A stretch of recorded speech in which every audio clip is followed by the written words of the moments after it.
Lectura del Santo Evangelio según San Lucas.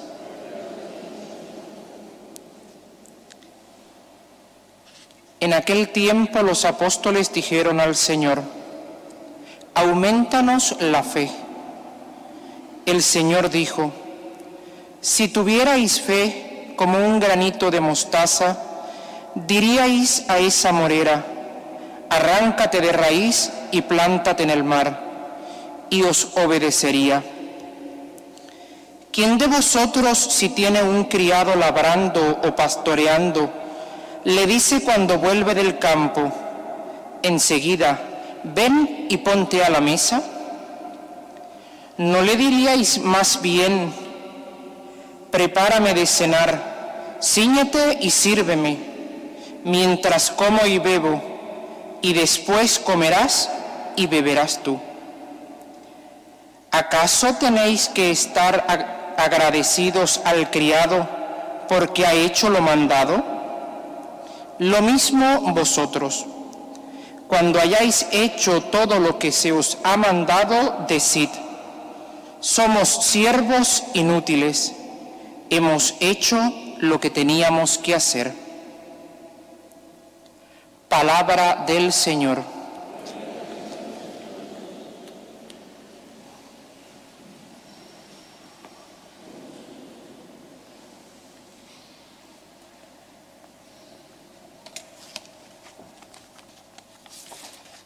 Hermanos y hermanas, Jesús se encuentra de camino a Jerusalén, decidido a llegar allí y dar su vida por amor.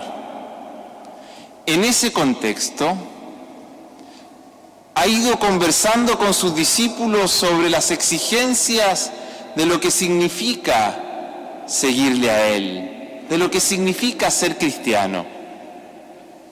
Los discípulos que lo aman y le quieren seguir se dan cuenta que dichas exigencias son grandes.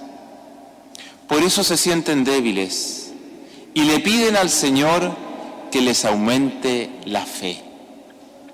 En respuesta a esa petición, el Maestro les dice: si tuvierais fe como un granito de mostaza, diríais a esa morera: arráncate de raíz y plántate en el mar, y os obedecería. ¿Quién de nosotros ha visto una morera o un árbol arrancarse de raíz y trasplantarse en el mar? Estoy convencido que todos. Claro, si la frase la leemos literalmente, debemos responder que no. Pero si comprendemos su significado simbólico, nos damos cuenta de que muchas veces en los océanos de dolor de este mundo, en los océanos de desesperanza, en los océanos de tristeza o en los océanos de odio, son muchos los que, movidos por su fe en Jesucristo, trasplantan sus vidas de raíz, ponen la semilla del amor, la cual crece hasta transformarse en una gran morera o árbol que con su sombra cobija a tantos. Tener fe, hermanos y hermanas, no consiste en pedirle favores a Dios y que Él los conceda, sino en amarle e imitarle en su amor por la humanidad. Desde esta perspectiva, claro que son muchos los que día tras día intentan ser esa morera, ese árbol de caridad en medio de la humanidad. Aquellos que viven su amor conyugal con fidelidad, aquellos que viven su noviazgo con respeto, aquellos que valoran y cuidan sus amistades, aquellos que comprenden el valor de la vida humana, de la familia y el don de los hijos, aquellos que viven su consagración religiosa con entrega, aquellos que se esfuerzan por ser fieles a su bautismo en lo cotidiano de la vida, mediante la responsabilidad y honestidad en su trabajo o estudios, aquellos que se entregan en la atención a los enfermos, aquellos que acuden a los campos de guerra para atender heridos, aquellos que abren sus puertas a los migrantes, aquellos que visitan al hermano preso. La lista es larga. Son muchos los que silenciosamente y escondidos de la fama, cada día son una morera, un árbol, en los oscuros océanos de la humanidad. Estos han comprendido que la fe consiste, como nos lo recuerda Santa Teresa del Niño Jesús, cuya fiesta celebrábamos esta mañana con gran solemnidad por ser la patrona de nuestra parroquia. La fe consiste en amar. 3 preguntas hizo el Señor a sus discípulos en el Evangelio para que entendiesen la vocación cristiana. Primera, ¿quién de vosotros, si tiene un criado labrando o pastoreando, le dice cuando vuelve del campo, enseguida ven y ponte a la mesa? Segunda, ¿no le diréis más bien, prepárame de cenar, cíñete y sírveme mientras como y bebo, y después comerás y beberás tú? Tercera, ¿acaso tenéis que estar agradecidos al criado porque ha hecho lo mandado? Si la sacamos del contexto de cómo se comprendía en aquel entonces la relación patrón, criado o siervo, estas palabras nos suenan duras y difíciles de entender en los labios de Jesús.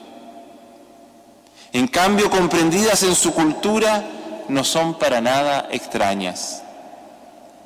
Lo lógico en aquel tiempo de un patrón ante un siervo era que éste le sirviera y no tenía nada que agradecerle, porque el criado comprendía que su vocación, su ser, era el servicio.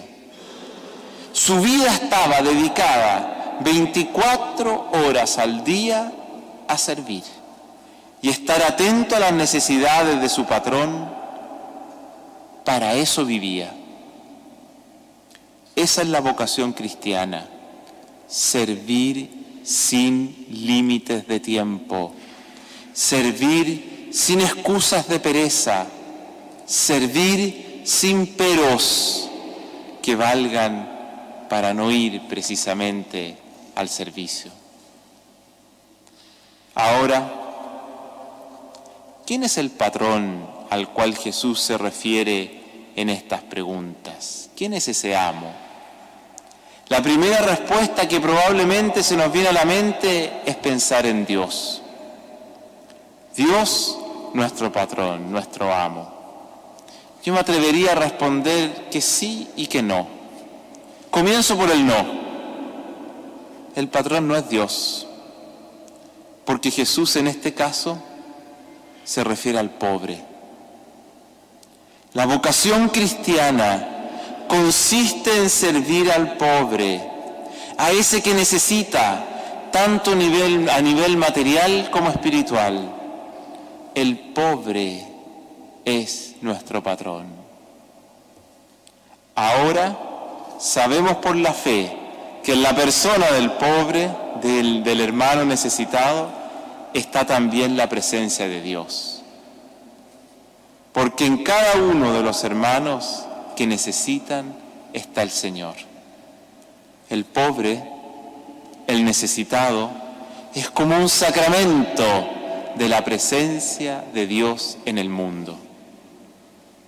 El que ha comprendido que la vocación cristiana es el amor y se da cuenta de tantos y tantos hermanos necesitados que lo rodean, no duda en servir incondicionalmente, trasplantando de raíz su vida para así, lleno de fe, ser aquella morera, ese árbol de esperanza en medio del océano del dolor humano, para cobijar a quienes sufren con sus ramas de caridad.